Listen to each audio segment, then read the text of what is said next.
We are back at 8:43 now on your Wednesday morning, and the country starting to see layoffs. So what should you do if you are laid off?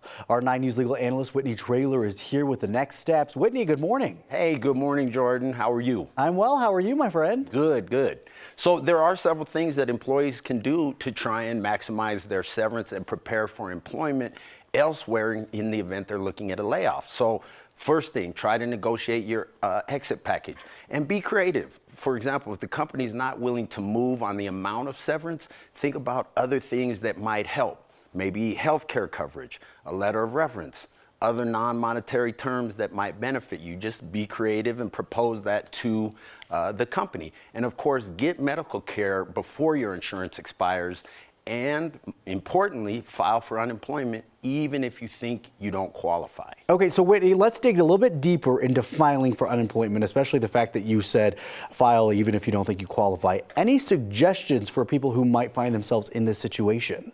For sure. So unemployment is determined, the office determines who's going to get unemployment based on who was at fault for the separation. So people think about that. If there's mass layoffs, those employees would be entitled to unemployment benefits because they weren't at fault.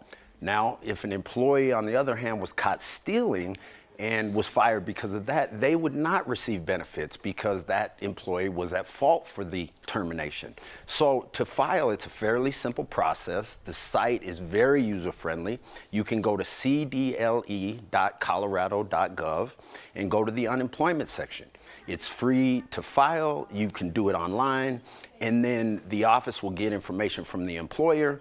They may hold a hearing if it's contested and then make an initial decision. But even if you don't get the benefits on the initial decision, there's a fairly straightforward appeal process, and all of that is also broken down online. Yeah. And then, of course, folks, just keep your head up, keep the faith, and expect the best.